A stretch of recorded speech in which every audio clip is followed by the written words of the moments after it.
Mercedes-Benz is a very versatile and high-volume auto manufacturer, but when it builds two-door cars, coupes and convertibles, that's when it's building art. This is the 2024 CLE. It's a brand new model that incorporates a lot of the latest technology and Mercedes-Benz mild hybrid engines. Truly looks beautiful inside and out, but really, the CLE is about building upon Mercedes' tradition. Open, four-seat convertibles that are grand. Let's take a look. Mercedes used to sell 6 different convertibles. Now it only has 2. The CLE replaces 2 of them, the C-Class and E-Class convertibles and their coupe. It's closer to the E-Class in size, but the chassis, powertrains, and the price lean closer to the C.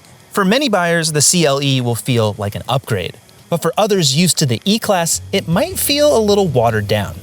The smooth flowing lines really work well on a 2-door convertible like the CLE. On many of Mercedes-Benz's other models, it comes across as overly simplified, sometimes a bit generic, but here it works. The big Mercedes emblem also works, and all the star patterns on the grille, the low hood, it's long, the whole car is just elegant. That is what a traditional 4-seat luxury convertible is all about. If you want a sports car, you can get the SL or the AMG GT. They're available, right? But this car is not meant to do that. The AMG line does add some sportiness. It drops the suspension by about a ½ inch, adds 19-inch wheels. The ones you see here are 20s. They are very pretty, two-tone color on there. And the car just looks good in every pocket of the wheels, the delicate strakes. When you look at the side and see how the chrome wraps around the back of the car. It definitely looks striking with this lighter interior color too. And the red, it might be a $1,750 option, something like that, but it is worth every dollar. A car like this deserves to be seen. If you're wondering how big the CLE is, think about the outgoing E-Class coupe and convertible. Pretty big car, and this one is within a few tenths of an inch everywhere, width, height, length, and wheelbase. It's a pretty substantial size car. The back of the CLE reminds me of the back of a boat, the way the bumper extends further than the top of that trunk. And the chrome trim is entirely uninterrupted, from the side view mirrors to the doors to how it wraps around the convertible top's cover. And those Burmester speakers are exposed on the top. They look very classy. Reminds me of the older Maybach S-Class cabriolets, which were a lot more expensive. This car still feels nice and low because it's a soft top. The hard top designs of years past on many German and Japanese luxury convertibles raise the sides of the car to fit all the mechanicals in there, but it doesn't. The top also comes in 3 different colors. It's triple layered. You can use it at speed. And with the roof lowered, Mercedes has an air cap system. It's a front fin that raises from the windshield to direct air further over your head, and it also powers up a rear wind deflector. All of these things really cut down on noise, and also it keeps the car's beauty absolutely intact. The CLE comes in 3 powertrain grades, and they all come with 4MATIC all-wheel drive, a 9-speed automatic transmission, and a 48-volt mild hybrid setup that puts an electric motor between the transmission and the engine. This is the base trim. It's the 300, 255 horsepower, 295 pound-feet of torque. The 6-cylinder option is the 450. Healthier numbers, 375 horsepower. And if you want the 53, that's the AMG model, you're gonna have to order the coupe. It's got over 440 horsepower. Now these cars are very fuel efficient, surprisingly so, that the convertible models, the 300 and the 450, have the same exact EPA rating, whether you're choosing 6 or 4 cylinders. Kinda crazy. But if you're choosing the coupe, those numbers do go down, and the AMG 53 also significantly does go down. This is a real nice place to be. It's a Mercedes convertible, for goodness sake. But I've driven about 6 dozen different Mercedes, brand new, over the last 16 years. So believe me when I'm saying this, the interior quality is not what it used to be. The wood on the dash is pretty, but it's thin and it sounds hollow. There's no more wood on the curved console. Mercedes is taking money out of the quality of these materials. For example, a lot of the lower dash portions that used to be padded are now hard plastic. The air vents look and they feel cheap. The headrests are made out of plastic when they had metal stanchions before. And the wood just has a very thin backing. Everywhere you touch, in places that you shouldn't expect to be hard and brittle, is. And that's not what Mercedes used to be just a year ago. But a lot of the older Mercedes details are still here. The air scarf, which blows hot air beneath the headrest onto your neck, perfect on a cold day. The seatbelt extenders, which power forward so you don't have to lean over and grab the belt yourself. The beautiful wood, the sharp screens. But there's no more heated armrest like there used to be on the E-Class convertible. I will say this about Mercedes, they think about details that no one else does. For example, the infotainment system powering towards you if it's easier for your hand to adjust, and then powering back. And even the convertible top can raise and lower at speeds of around 30 miles an hour and work perfectly up to 130. I mean, who else needs that? Style and safety have gone up.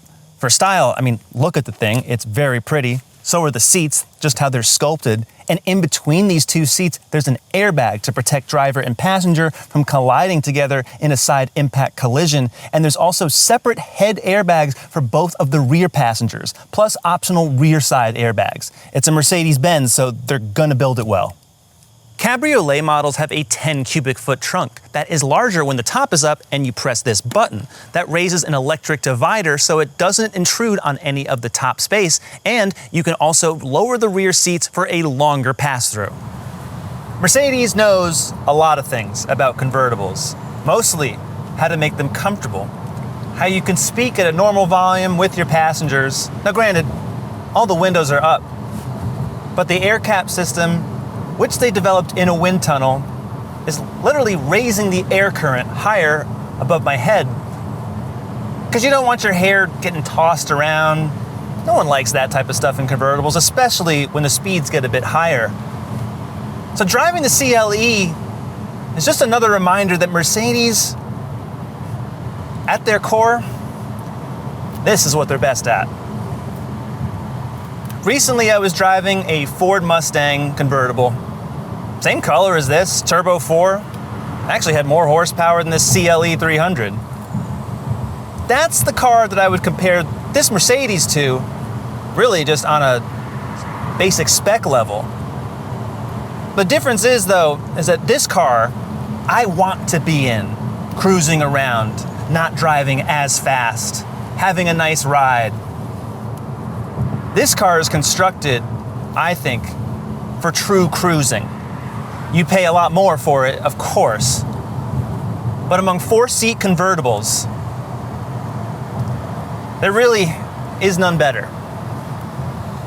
Now, unlike the E-Class convertible and coupe before it, there's no airmatic suspension. You can't get the air springs. There are adaptive dampers that are on the AMG version, but truly you're not getting the same pillowy ride that the E-Class especially had before. I will say though that it's definitely a little bit more damped, plusher than the last C-Class coupe and cabriolet. So the CLE is the mix of these two cars.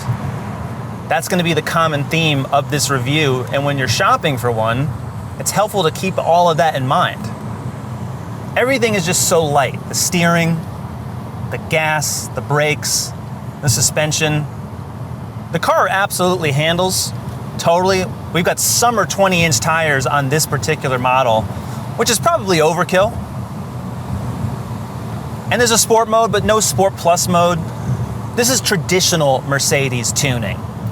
It will hustle when you really want it to, right? And it feels planted, secure, solid, all of the great Mercedes hallmarks. But really, it's just here to relax. I love that part about it. The response from this 4-cylinder, I think it's the best yet that Mercedes has had with this engine, and they've had it for many years now. But it not only sounds better, the tuning in comfort mode, the software mapping really, I don't have to put my foot really all the way to the floor like I remember. Most of the times in Mercedes models of the past, comfort mode really was just so lazy. So you always had to put it into sport if you wanted the car to get up and go. Not anymore though. And if you put it into E, that's the eco mode, and I actually like this eco mode. So what it does, it drops the engine to nothing. Right now, just shut off. That's the benefit of this being a mild hybrid. Then as soon as you're on the gas, imperceptible start. So not only are you saving gas, but on the highway, or if you're, say, behind another car, it'll use the radar sensors to automatically just gently apply the brakes. So this car, even though it's not an EV, essentially works like one pedal driving. You can kind of get off the gas, but never have to actually hit the brakes yourself. Love it. Makes driving so much more comfortable, so much easier. These are little details, but they add up. And all the times that the engine has been off, it's easy to get over 34 miles to the gallon, as I've been. Of course, not every day is sunny and beautiful. It is today, but with the top up, now you can hear that engine. It's actually a really good sound. And the torque delivery, I'm gonna say right now, the response and delivery of everything on this engine, it's equaling BMW's. Mercedes, to me, always made really just average to adequate turbo 4s. This one's finally tuned better. I like it a lot. This is easily the best turbo 4 Mercedes has made, probably ever. I really don't desire the Turbo 6. It's great, but in this car, with the weight that it is, 4,000, maybe 4,200 pounds, this engine is more than enough, believe it or not. Quietness, that's what you're getting in a convertible like this. It is sealed so well. You can have phone conversations with a passenger. They'll never know that this is really a convertible. It's a soft top. 3 layers, it seals absolutely incredibly. And Mercedes says that it will seal just as incredibly at 130 miles an hour. The performance of this engine, I think it really fits the character of this car. It's quick enough, but it's not blindingly fast. You don't really want any more from it. The transmission responds perfectly. Paddle shifters, if you need them, I haven't been. I'm usually the first one to be downshifting constantly, but in this car, it's tuned perfectly. And also the character of this car doesn't really make me want to shift myself. This is not the AMG CLE 53. I like how that rhymes. That's okay, because the steering and the grip on this car, it's unflappable. 6,000 RPM with this little 4-cylinder. It punches above its weight. Steering is really light. Honestly, so are the brakes too. But the more you get on this car, the more you respect it. It can do a lot. A portrait touchscreen comes standard, and also a pivoting display so it can cut out glare. That is helpful.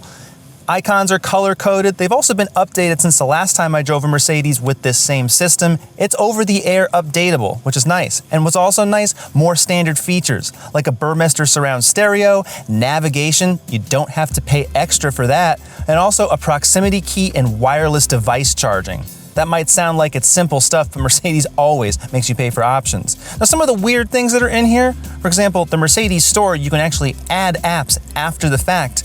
But look what the apps that they have. Microsoft Teams, Zoom, WebEx, TikTok, and what else? Angry Birds. Now, I don't really know why you need any of that in a Mercedes, especially when this is not an EV, because I can just gas up in 5 minutes and be on my way and enjoy the convertible. Plenty of settings are also available, and they're all very, very easy. Easy to read without any owner's manual. Nice graphics there to help you out. Plenty of ambient lighting, which is beautiful, always is on every Mercedes. You can adjust everything here, I love that. If you want more information on the car itself, how much you're accelerating, it's kind of silly. You want to see real-time power and torque? Mercedes has a way to visualize everything, and the climate controls are always here. They're all touch sensitive, and the only thing that you find that isn't on the screen are switching the driver modes, as you can see there. Cars, camera. This one does not have 360-degree views. That is another option. And there's also a fingerprint ID here if you want to store your settings that way. I wish the instrument panel was better integrated into the dash like previous E-Class models, but this is so much easier to use. All the different views, just a swipe away, you can see all your driver assistance functions, full screen navigation, and if you'd like, this crazy look, just a wild looking infographic. When you're in the classic mode, which is my favorite, You can cycle through all the trip information, and you can also see audio and navigation just this way as well. It's much simpler to use. There's a lot of touch sensitive controls on the steering wheel, but you'll get used to it, and there's so much customization. The 2024 Mercedes-Benz CLE starts at $56,500 for the coupe and $64,350 for the convertible. There are 2 trims each, plus an AMG version that's only on the coupe. As tested with destination, $74,620. For competitors, there's truly only 2.